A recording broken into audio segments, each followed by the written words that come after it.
major players in Nigeria's banking sector, Access Bank certainly comes to mind.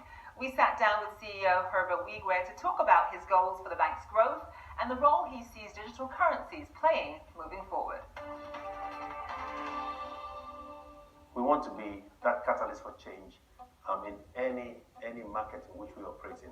And I think to a very large extent we're doing that across the continent. If you were to look at the Nigerian banking landscape and you ask about that bank that gets to the bottom of the pyramid, it will be Access.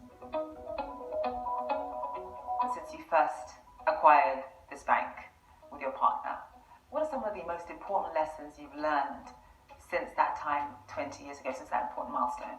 Well, I guess people look at things differently, but I'll start by saying you must thank God and put your faith and trust in Him. That's the starting point. The second thing is, the harder you work, the luckier you get.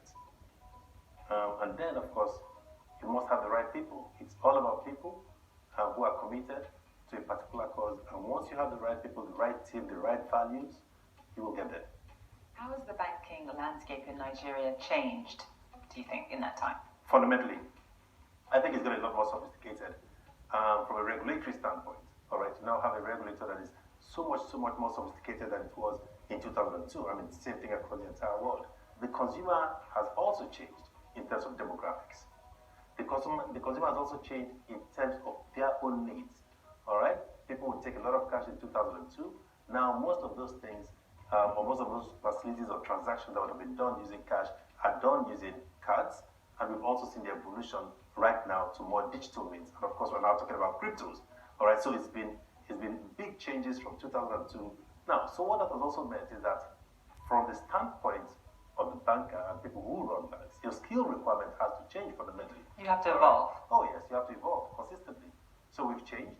We've had to do a bit more training as far as digital is concerned. So it's been a big change. But I think what it is for Access is that we've been able to predict that change, anticipate that change, create that change in several instances to make sure that we grow. You recently acquired Diamond Bank. What are your plans to continue to grow your footprint on the continent and also elsewhere, like, for example, the United States? I mean, first of all, we want to be seen and known as Africa's gateway to the world, which means that basically 30% of trade at the minimum that happens in the continent is facilitated by Access. So in doing all of this, it means that we need to have that network that facilitates intra-African trade. So we're literally building that railroad from Lagos all the way to Johannesburg. If you want to make payments, it will happen instantaneously. Even in the US, you don't have it. All right. So there are different things as far as payments are concerned and financial services are concerned that will basically build across the continent. So if you look at our 5-year plan, I think we're right on track with the big countries that we want to be present in. I think that you would see a lot of expansion across the continent over the next couple of years. But I think beyond that, you would see us do a bit more in Europe, and perhaps before the end of the next 5-year corporate strategic plan, we definitely would have put our plans in the US. Getting onto the global stage, I mean, speaking of which, one of the things that might be a hindrance is the perception of Africa, Absolutely. The perception of Nigerians, especially from a financial point of view. There's so much beauty in our country and in the rest of the continent. Now, you have Nigerians who are doing great things, not just in Nigeria, in the UK, in the US, etc., excelling. All right, why don't they talk about those people? So what some of us are determined to do is basically take our institutions to that global stage. Guess what? We get scrutinized more than any other institution. But for each time we go past that scrutiny, we come out a lot better.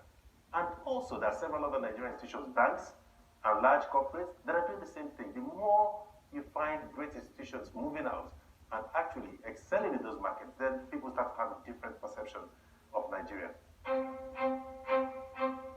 What are your thoughts on just the sheer number of African unicorns coming out of this continent as we talk about the amazing entrepreneurial spirit that exists here?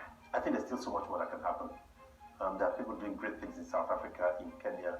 More and more will be born. And the reason some of us are happy is that people are beginning to see that intellect, talent, technical skills also exist here. It's not a European thing or an American thing. All right, you have people who can create great institutions and who can be extremely innovative in today's market. but I think still so much more needs to be done. And one of the things we're doing in Access is making sure that we take a lot more people into African FinTech Foundry, support them, all right, give them some capital, insofar as there's value in the product that they're creating.